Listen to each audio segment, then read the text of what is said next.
Hey friends, it's 5 in the morning. We got a 3-mile run today, kind of. We'll talk more about that. So we pop you on my head and we'll go explore Japan. Put that in my pocket. And here we go. It's a very weak, not Lord of the Rings reference. What is that, Dark Knight? All you nerds. I wouldn't know what I did if I caught one. Talking to just a dog chasing cars. Alright, 1 second. Let me get rid of that. I'm gonna close my notifications and just trust that I will be able to find them later.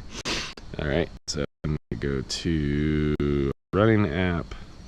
Now the reason I said 3 miles, kind of, normally we would do like a nice 2.5 to 3 mile run. A walk, I injured my knee. It's kind of goofed last Friday. I don't think I live streamed last Friday's workout either. I've been live streaming a little bit less to conserve data so that I can upload videos and use that data for Zoom calls, because my home Wi-Fi is crap right now, so I have to use a pocket Wi-Fi. It's a whole hot mess. But on Friday, my form just got a little bit, it got wonky enough. That's the best way to describe it, wonky enough, that something started like catching in my knee. I normally don't have knee challenges when I run. Every once in a while something might feel a tad off, but this was no bueno. This was very, very bad. But then on Monday, it was long run day, and I was like, you know what, we're still gonna get after it. We're gonna try it, because we got a half marathon in 4 weeks, and I was back and forth about completely skipping it or doing it, and I decided to focus on form as opposed to speed, which is great because I was actually able to get really good form and no injury occurred, so that was a win. But today's recovery, and while even right now I'm sensing I could lean forward and run, there's just some pressure in my knee. So what I'm going to do instead is just try to walk with good form, see how that works out. Walk and talk, and walking can be just as healthy as running. It's definitely better from an impact perspective. And then Friday, we might turn Friday into another recovery. Normally Fridays we do fartlek runs, which are high interval training adapted to running, which is great. But I think I want to give as much recovery as possible so that I can try to go the distance. On Monday is supposed to be 10 miles. Next Monday's 11, Monday after that's 12, and then Sunday after that, which is a 6-day gap, we have a half marathon. So ideally I can hit the 10-miler on Monday, which means today we're gonna walk and recover and keep it mellow. And it's just a humble reminder that I'm not out here to impress anybody, which is always hard. Like when you live stream your fitness journey, you're lifting for yourself, but you feel the presence of whoever's around you. I run different when I'm live. I lift different when I'm live versus just doing it for me. And there are certain positive aspects of that. Okay, so here's where we could have some problems. So I want to make sure I fully bend into it and let my knee go over my toe. There we go. Ow. Ow. It's funny, a little bit of jogging bounce feels better. There we go. But good morning, friends. Welcome to Tokyo. Well, let's keep it for a little bit. Let's see. Nice and mellow. Lovely intersection.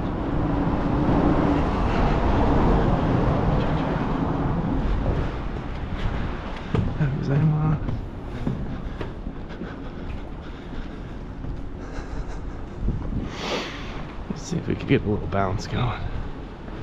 Just maybe.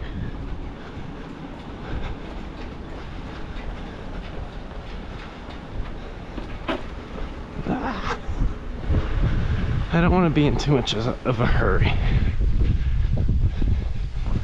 And again, I don't want to work the knee too much.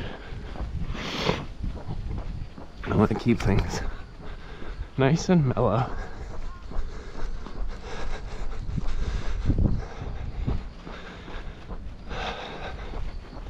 Keep my core nice and tight. Have a little bit of a forward lean. Focus on kicking back. But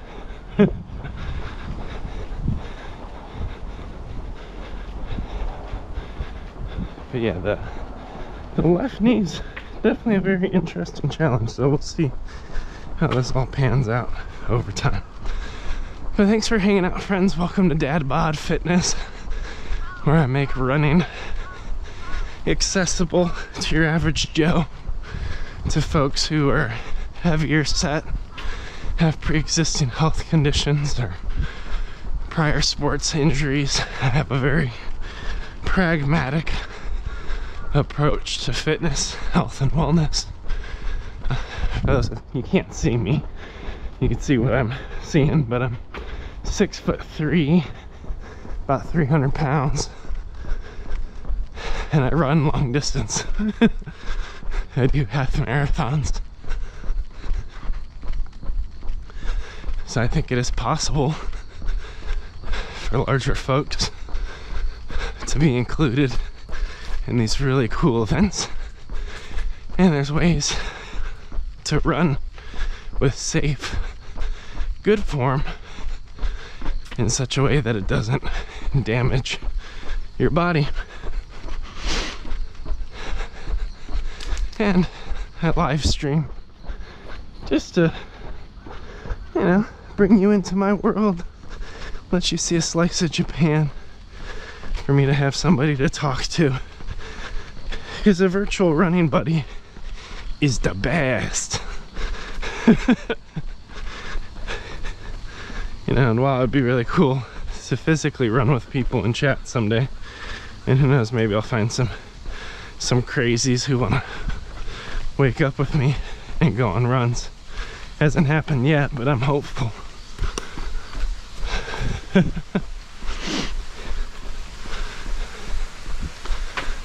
So until then, we live stream. Now, we used to live stream every run, but what I've been trying to do is an experiment with our longer runs is I will record what I'm calling like pod on the run, because I'm a busy guy, so I do my podcast on a run. It's funny, you get it, it's good.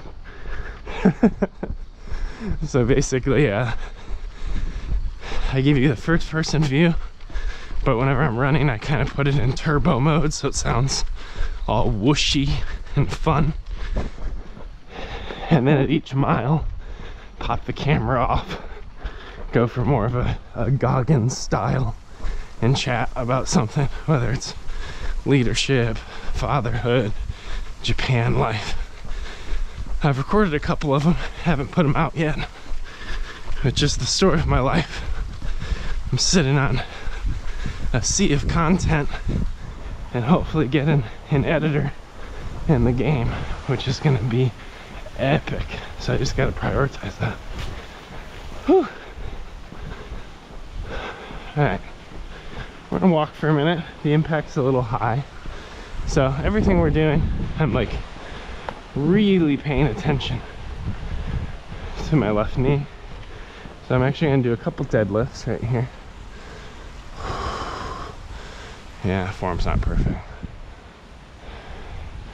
And You know, sometimes with my creaky old body at 32, because things start to creak. But with my creaky old body, I always have to be aware of form. Something's always a little crunchy, clicky, poppy. And there's always adjustments. We never want to push into injury. And unfortunately, I was kind of a decent ways out. I was trying to run to a specific spot. I was distracted. I was trying to film a TikTok, which was dumb. And I was fatigued. I felt in a rush. And across all of those different factors, my form started to slip. But with adrenaline, you don't always feel things. And after filming said TikTok, which I think I'll drop in like 2 or 3 days, it was an advertisement for a SKOOL community we're kicking off. There's still time to join, by the way. So, is there a link in the description? Did we do a description? I don't know. Check the description, tell me if there's a link. Maybe I still need to fix that. But go watch another video that has the link. But yeah, I let my form drift a little bit. We're gonna do deadlift again. The deadlift is to recalibrate. Squeeze. Keep my feet under me. It's the hardest part. For my style of running, I actually use my, this is gonna sound exaggerated, but for me, mentally, it's what it feels like. I run more with my abs and my back than my legs. And part of it is I'm just a big guy, I got strong legs. I've been carrying this weight around for my whole life. I'm losing it little by little, but when I run, I want to run with a slight forward lean. It's very gradual, but it's kind of like when you're doing like a rocket launcher pose, if you're doing tricep kickbacks, or if you're doing like kind of forward leaning rows, sorry, like bent over rows. You don't want to be bent over with a curved back. I'm not sprinting, so I don't want my torso to be horizontal to the ground. I want to run at a conversational pace. So the way that I do it is if we kind of start neutral and not moving. A good cue for me is I would like do a deadlift, so my fingers drag along my thighs down to my knees, my butt pushes back, almost touch my toes. When I come to the top, squeeze the butt, tuck the tailbone, turn on my core, lean forward gradually, and then you can walk or run with your core and your lower back slightly contracted. It's kind of like you're bracing for a punch. And that's a muscle, a series of muscles you can build over, you know, work and consistency over time. But the reason I do that is if I have my core kind of braced and tight and a very slight lean forward, then I can focus on my feet landing under my center of gravity, or even just slightly behind. And what that does is it creates kind of, this is an engineering thing, but from a free body diagram perspective, it basically sets you up so that gravity is pulling your torso down towards the ground, and you're always landing behind the center of mass or right on it. So it's kind of becoming like this controlled fall forward. When you're running, you're just catching yourself. So I used to run with my feet landing in front of my body. You know, think about like how you naturally would feel trying to sprint. And sprinters do run with their feet landing in front of their body because it's faster. But when you do that, you have a lot of impact. When you hit the ground, activate your hamstring, it tightens and pulls you over your knee to launch. It's very athletic, very high impact motion. Whereas if you chi run, which you're not taught in high school or anything, or college, it's really, really low impact. And for someone who's 300 pounds like me, that's super important. It's a lot more efficient of a movement. It's not as fast, but it allows me to, like Hercules, go the distance. Catch that reference? Is that a good reference? So that's normally my style of running. Oh, we're gonna go out to the river and chill for a minute. Although I think I might use a bathroom. There's one right over here. I drank a lot. Where do we want to put the camera so that you don't have to hear me? What do you want to look at, friends? You want to look at the city? Let's look at the city.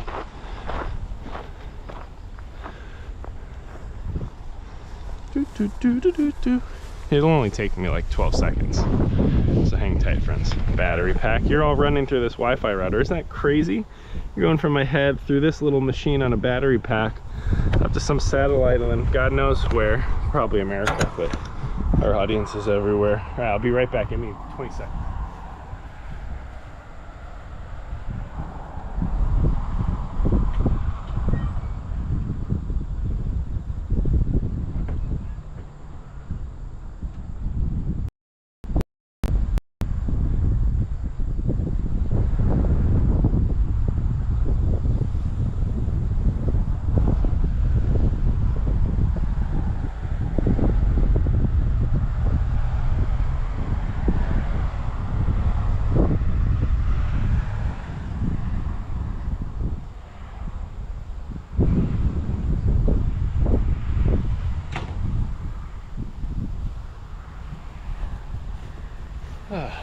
But I do want to figure out what the heck's going on with my knee. Hi friends, good morning. You're almost going to catch a sunset, isn't that great? Most of my runs start in the dark. It's going to be harder and harder to find the sun now that we're getting later into the year. Especially because compared to the US, which again, our friends, we don't know which context you're from. If you're from a US context, it's very, very likely that you're used to daylight savings time, unless you're from one of those few strange states that have abandoned it as a concept, which just screws it up for everybody else. That should really be a federal law, but of all the things to make federal, I'd put that at the top of the list. Time. We should probably be aligned on how we do time. Pro tip. But yeah, normally we would run farther down that way, actually out to that bridge. That'd be like the 1.1 mile marker. Come over here to the river for a bit, then we go back, and it's about a 2-mile loop. And that's just for our Wednesday recoveries, which are great. But today, because of the knee, we're just gonna walk, enjoy some nice sights, chat for a little bit, get our head straight. Got a lot on my mind. Entrepreneurship is hard. Jumping globally to live out here beyond a support network of J&J is hard. There's lots of risks we're navigating, so maybe we'll chat through that and then we'll walk back. Let's see.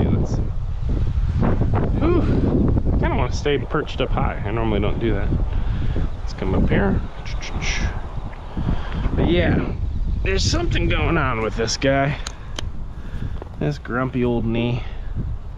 It's carried me for 32 years. Good on you, knee. I injured it in high school, but I'd recovered most of the way, so I'm actually really curious what's wrong with it now. I'll pull up my chat just in case anyone says hello. Alright. There we go. So friends, just a little bit of origin story discussion before a little moment of quiet. Oh, there's a herring out there. Oh, it's so beautiful. We're so lucky. Running's always been a bit of a spiritual practice for me.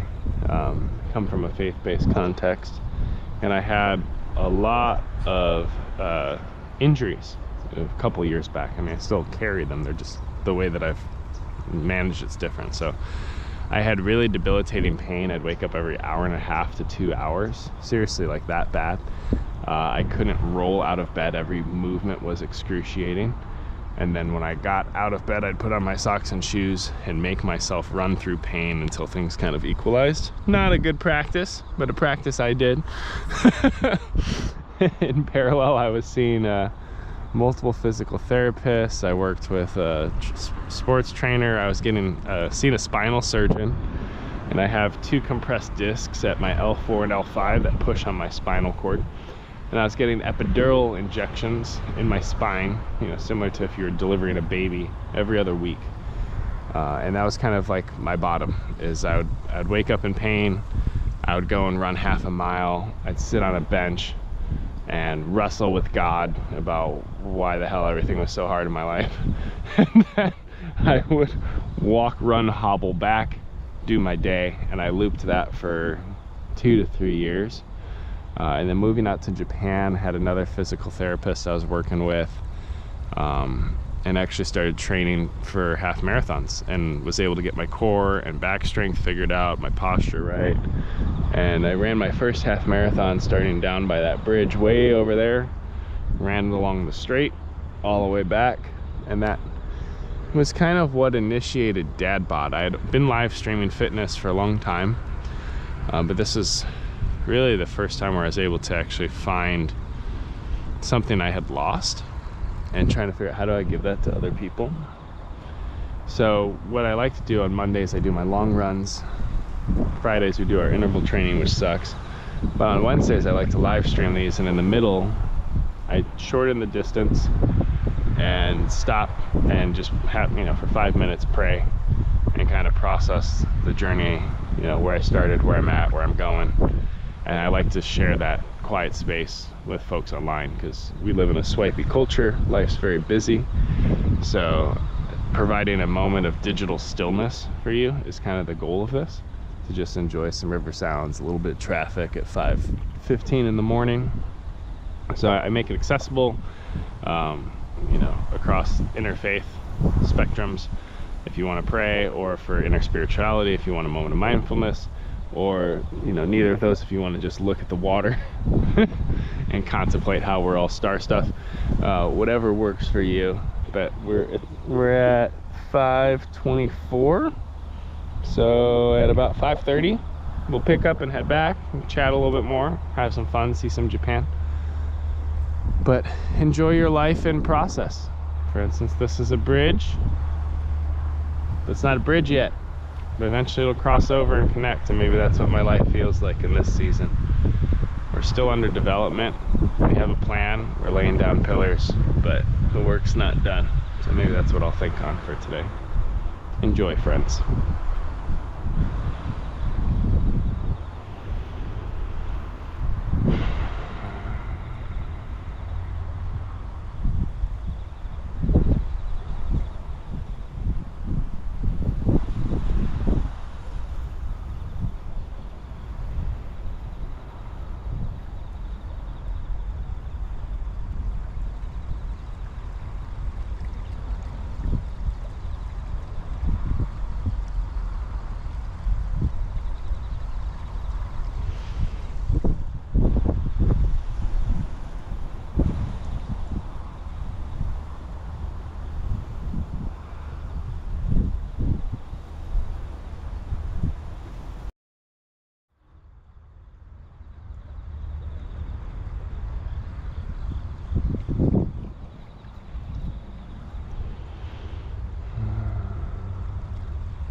friends.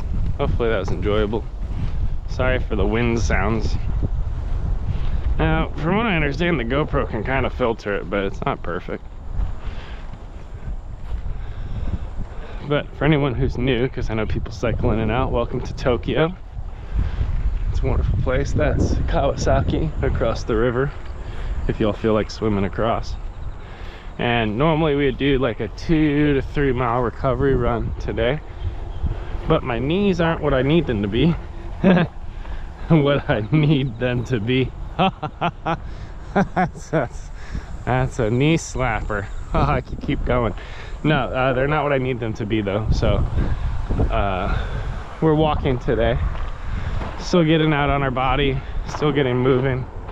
I'm when it comes to injury, I am not a fan of the mindset of immobilizing things. I've had clinicians do that to me before, and the more I've learned about sports medicine, anything you can do to move safely with strength through, you know, again, a safe range of motion is typically always better than immobilizing. I say it loosely. I mean, if you get your ACL redone, you don't want to start doing jumping jacks the first day, but if you can manage the pain, you actually want to get out on it and get it moving, because it accelerates your recovery, helps you break through that scar tissue before it becomes scar tissue, keeps it malleable. So even though I have some challenges right now with my knee, and I'd prefer to just sit down and chill, I'm still trying to get out on it safely, focus on form, and a lot of it is like every step I'm just lightly assessing, like, oh, that movement felt good, that movement did not feel good, that feels crunchy, that feels tendony, what's going on in there, what's damaged, we tear something just inflamed. I have to stop eating popcorn in order to manage my body's inflammation. Just kidding. Although apparently popcorn isn't inflammatory. I don't know what dosage of popcorn you need to eat in order to have higher inflammation in your body. Inflammation's a trigger for cancer downstream. So it is something worth managing and being mindful of. I was listening to a podcast with some guy named Ted. Super informative, right? That really narrows it down for you. But he's like, all I eat is fruit. I was like, really? All you eat is fruit? He's like, yeah. When I found that, I mean, I didn't ask this question to him. He's like, when I cut dairy out, that had an impact. When I cut eggs out, that had an impact. When I cut, you know, burgers out, that had an impact. It's like, but you never have a piece of fruit and are like, oh, I shouldn't have eaten that. I was like, well, maybe. Where do you get your protein? But like, I don't know. I'm sure there's plenty. Fruit flies just eat fruit, right? So they turn out fine. Nutrition's really interesting. I think the big thing is to just invert. Like, ask yourself, what would cause you to feel like crap, to be unhealthy, unwell, and just do the opposite of that, being sedentary. Oh, okay, well, how do I embed movement multiple times throughout my day? You know, maxing out your dirty burger with a side of fries and an app. Don't do that. Stuff like that. Very, very simple. How gozaimasu. Yeah, so it's kind of where I'm at with my mindset. It's like, how do I get out? How do I get moving? How do I do some strength? How do I be a little bit more mindful of my portions? Yeah, I used to be a second plate dad. Have a first plate food, go back, make a second plate because it's yummy. Then as you have multiple kids, you start to have some kind of psychological perception of taste. Like, oh, I didn't eat a bit of food. I can't wrap it up because it's got their chew marks on it. But I can't waste it because that's awful. And tonight's not a way to yell at them to eat it and not waste food. Then what, you just eat their plate. So you become a third plate dad and a fourth plate dad and a fifth plate dad as you have more children. And you start to realize, like, oh, that food still counts. From like the laws of thermodynamics, your body has to burn that as energy. And if it doesn't burn it, it stores it as fat. So it's like, you just do all these little micro adjustments over time. You have to consciously figure them out, because if you're not thinking about it, life will do micro adjustments to socialize you towards an unhealthier version of you. Like every ad we're exposed to makes food look big, salty, meaty, and delicious. You know, or when we go to a family gathering, if our families are centered around food experiences, that's a whole other piece. 1 second, so I don't interrupt the walkers. Then that starts to center our experience around bringing, you know, the best dessert, best app. We keep circling back to the table where the food's at. You know, if we're working long hours, we get used to riding a desk longer and longer and longer, getting up less, firing off more emails.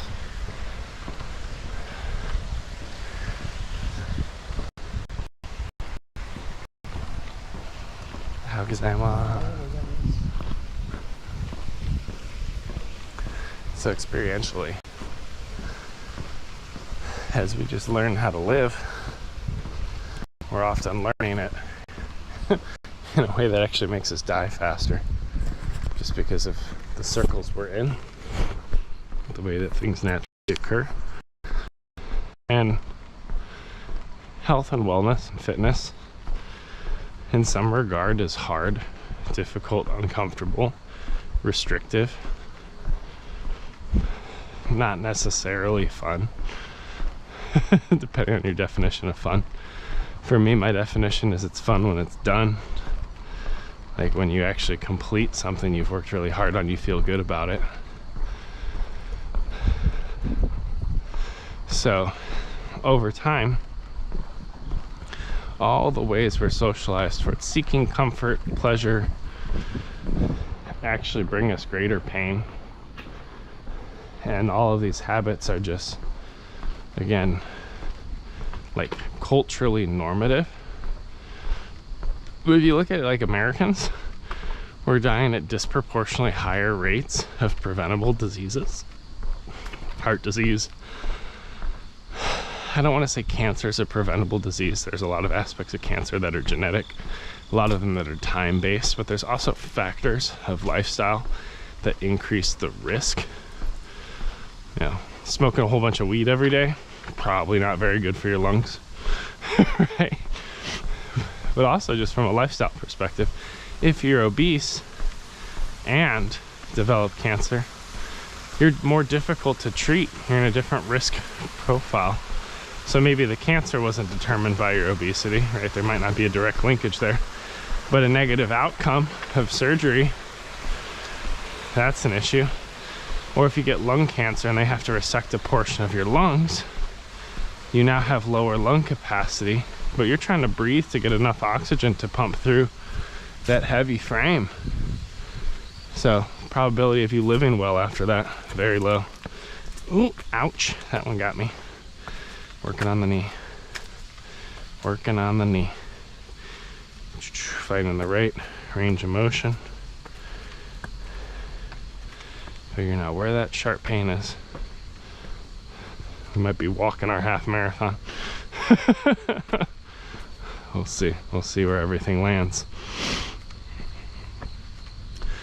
So anyway, these are your deep reflections on health, wellness, and fitness from a bigger dude trying to be a less bigger dude. Whew. Knee. We were good. The stairs are getting me a little clicky today, so let's see where we go with that. But still getting up, getting out. waking up early, getting some air, some dopamine. Ouch, ouch. Hills are fine, apparently.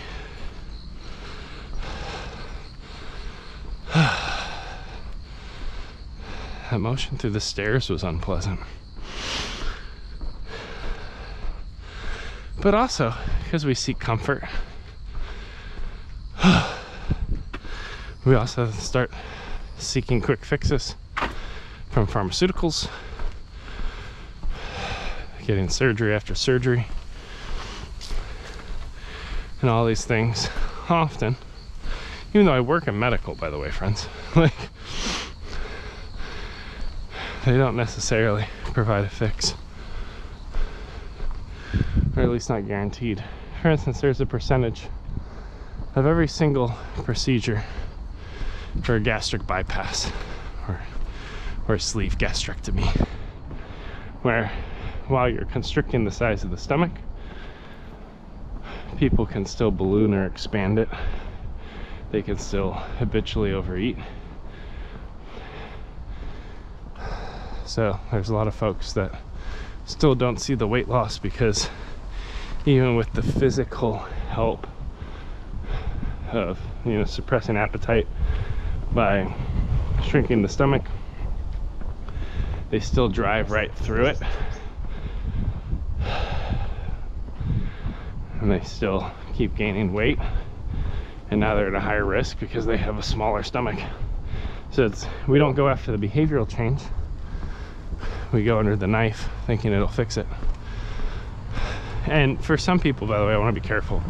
Some people, it is definitely a life-changing procedure with amazing results, and I don't want to take that testimony from them as well. But I think some individuals can just assume that it's a fast track towards progress, and I don't think there's shortcuts. I think we have to consider what we put in our mouth every single day. We have to consider how much we move or don't move every single day.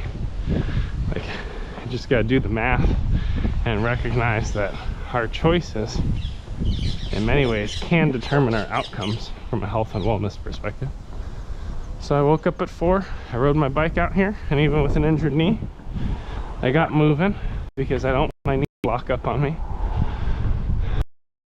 because I don't want my ego to break me. Almost done. Isn't this fun? We got 3 people hanging out. By the way, I don't know if y'all have been commenting. It's okay if you have. I'm not ignoring you on purpose. When I live stream on YouTube, my phone is really hateful. I don't understand why. So sometimes it just never connects to chat, even if I drop off and pop back on. So know that you're loved. I appreciate you. Thanks for being a part of this community. And if you want to hang out with me more, get to know me a bit better and learn a thing or two, I've made it my personal mission, post Johnson & Johnson, to help engineers, global leaders, and entrepreneurs find their way. And I'm launching a community on SKOOL to do this, that, and there's a wait list to join, and then I'll only let so many people in. At least that's the plan. We'll see. Life's adaptable. So if you find the link in the bio for the wait list, definitely check it out, learn a bit more. It was a labor of love to build it.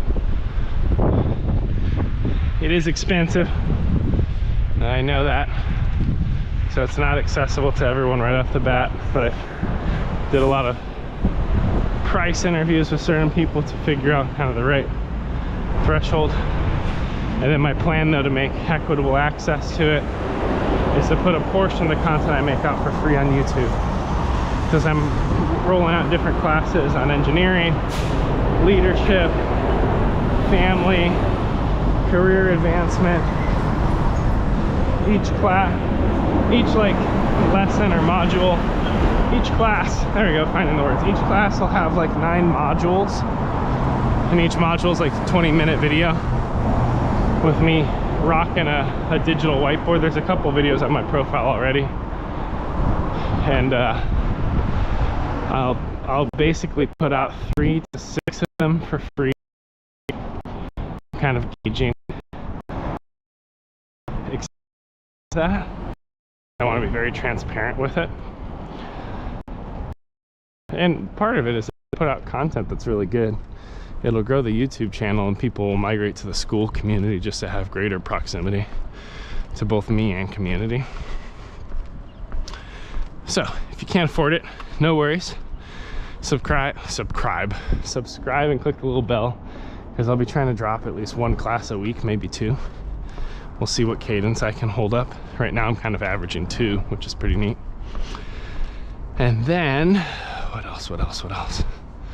But if you can't afford it and you think it's neat, you should do it. It should be really cool. Part of the value prop too is that the first class is called How to Say Goodbye, and it's focused on making a strategic exit from your current either employer or from your current job and jumping to your next best opportunity, and going through all the different scenarios that keep people working a job they hate or staying in a company that doesn't serve them or their family, and figuring out how to have a shift and jump out of that pot into something new. And the value prop for that is if you land a job at a 30% pay increase with more time or flex to be with family, living somewhere you want to live, doing something you're passionate about, that should more than recover your investment in the community. Especially for some of y'all. Some of you that are like mid-career, you got a lot of opportunities. Folks might be a little edgy with AI and how that's affecting the market, which it is, but there's still plenty of good work to go out there and get. The economy is a little volatile. I don't know, that's my 2 cents. That's the way Joe sees it. Alrighty. But thanks, friends. It's been a good one. We got a little bit more walk. I figured I'd pop you off my head and say hello. Although I do love this house right here. I don't know why. I think it's just the stone tree vibe in front. The little circles cut out of that wall. It's quite nice. I walk past it 3 times a week when I finish these things up. I found that being a creature of habit in certain aspects of life just frees up my brain to be a creature of variety in other spaces. I think it's one of the reasons why I like Steve Jobs just wore the same darn outfit every single day, so he didn't have to think about it. He's got to think about other stuff. So I like running. No, I don't like running, but there's something therapeutic about doing the same loop, the same course 3 times a week, going different distances on it, but knowing the rhythm and expectations of it and not having to think about where am I going to go next to run and planning. Just show up and do it, get it done, get whatever I need out of the process, and then go do something else that's fun. But friends, thanks for being here. Thanks for being part of the live. There'll be another one, same time next week, 5 a.m. And sign up for Sunday Sips, my newsletter.